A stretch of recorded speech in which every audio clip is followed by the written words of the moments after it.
Brownlow medal. The Norm Smith medal. Brownlow medal Is Jimmy Bartel. Matthew Lloyd. There are just 4 teams that remain, Jimmy, and everything to play for. This is why you play football and support your clubs, to see them play in prelims and grand finals. And the record of the Giants is huge. They play Collingwood. You would have said they're massive underdogs not so long ago, but not in the form they are in now.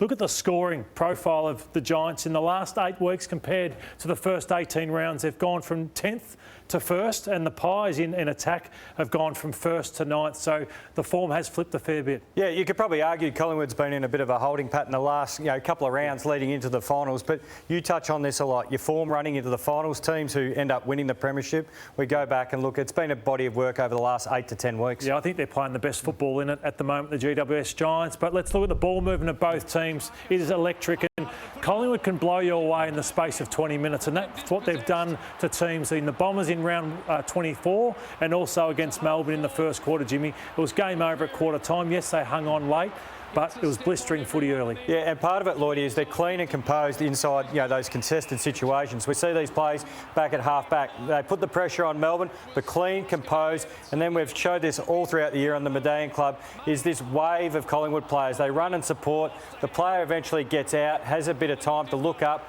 and see the free players. And look at all these Collingwood players steaming through the middle of the ground, and that's where they actually capitalise. It turns easy shots in front of goal with high conversion rates in big moments. And what's going to make it a wonderful game to watch is how both teams move the footy. So Collingwood move the football as well as any side, but now the Giants move it sensationally well as well. Highlight these 3 players, Jim. Yeah, Finn Callaghan down here, Tom Green, and then you'll see as they come back out, Harry Perryman. Just keep an eye on where they bob up later in this. This is a contested situation, quick kick out, about 15 metres out from goal, and you'd be surprised the Giants players who bob up throughout it. Tom Green is the first one in here with Perryman to win the contest. Finn Callaghan ducks out here. He'll bob up a little bit later here off Perryman.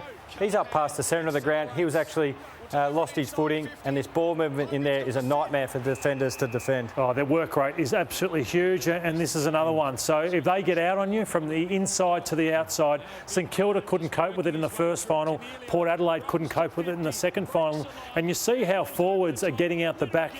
I've said it 3 times now in the last 3 weeks. I'd love to be a forward for the Giants with their ball movement is that good. Teams are pressing up high, Jim, and forwards like Riccardi and Hogan are getting out the back. Yeah, well, Hogan finished off that one with a left foot snap, but I also want to show you how smart he is. This ball is moving pretty quickly, as you touched on, Lloydie. He's already got McKenzie, the defender here, turning around, and this will probably be Nathan Murphy early in the game because you want to free up Darcy Moore. He's got McKenzie just searching around. Because of the ball speed, McKenzie can't do anything. He just has to caravan. This is McKenzie behind the goalpost here. It's on the opposite side where the ball's coming in. But the constant movement and the footy smarts of Hogan just keeps McKenzie moving and working. He ends up slipping over here and it turns into an uncontested mark. And we look at another one down here. Constant movement. Port Adelaide players, and this might be Collingwood players on the weekend, have to keep rolling up. It's a nightmare to defend.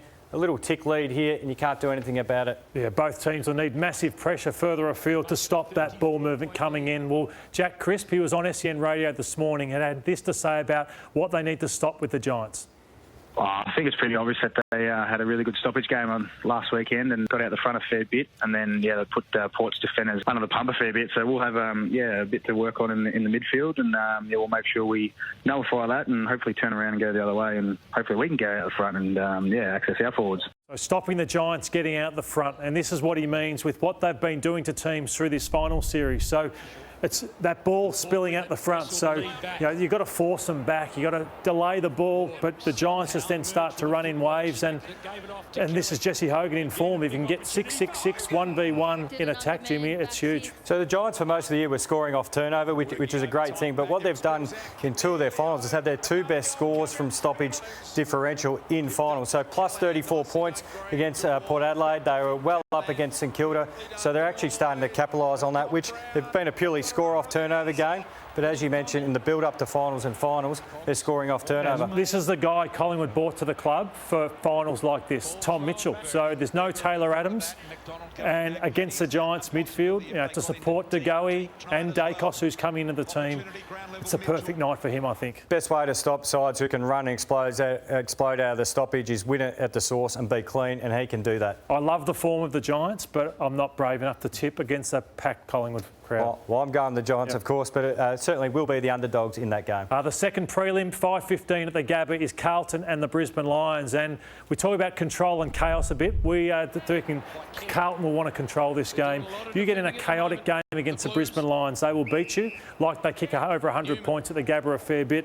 And I like the measured build-ups at times against Melbourne. And what gets undersold, when you do the measured build-up, you still got to keep moving. You can't just stand there and put the hands up. Cripps was working extremely hard to get out there.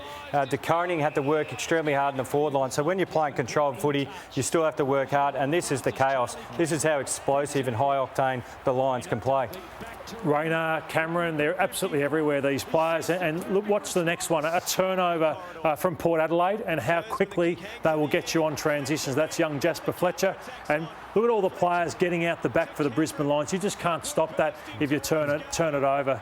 Not sure what Eric was thinking here, why he stopped, but they're so dynamic. Well, I want to talk about forward up the other end, Lloydie, and you're the best ask. Charlie Curnow, everyone's talking about how many goals he's kicked in the final series. We've noticed a bit of a pattern how the opposition's big defenders, McCartan in the first final and Stephen May, a lot of these have been born out of the long down the line method, I guess just competing in the air. Yeah, he's had a poor final series, and I think it tightens up in finals where it's more a contested game. It does come long down the line. Kevin Sheedy used to say to me, just bring the ball to ground. That's all I care about, bring it to ground. So he should bring this one to ground. Watch what happens. He gets beaten and outmarked.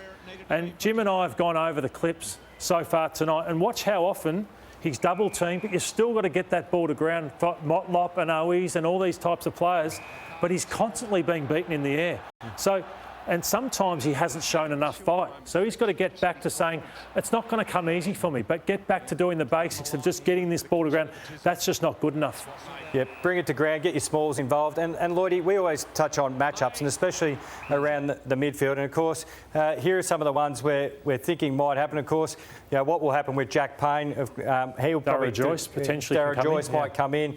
Will Harris Andrews, or will he peel off and try and intercept the footy? And of course, we probably think Lester and Martin will be the matchup. So there is an opportunity for those forwards, if they can get the ball on their turns. The midfield matchups, these are the two tagging or coolers I think will happen. So George Hewitt did a fantastic job on Neil, kept him to 20 disposals last time they met, and Dunkley did a fantastic job on Patrick Cripps. So if they nullify each other, it comes to the next wave. Two guys who have dominated the final series, Hugh McCluggage and Sam Walsh. I think Walsh has been the best player of the final series, and McCluggage won the game for his side in the first one. Both incredible running power, but have the will to keep pushing to the next contest, and even more so, once they get there, they punish you with their possessions and kicking as well. So this is a magnificent kick. He actually forces Danaher to come up in the space. He just sees the hand out and he drops it into the space. And we know this fella is probably leading the Gary Ayres medal at the moment. Huge work rate, but he punishes you once he gets on the outside. And I love this edit here. This is balancing the contest, what coaches talk about, 101. He is there if Cripps picks it up and turns inside, but he's also there to come forward and defend. Starts at the back. You watch how quickly he comes through this contest here, and then the class and polish, the finish off, breaking through inside forward 50, and even on a little bit of the outside of the foot, an absolute class act. He's tough as well, but I think they're a little bit banged up, Carlton. As good as it's been, I think Brisbane will be too strong. Yeah, I think the Lions at the Gabba, but I think Carlton will give a fair show.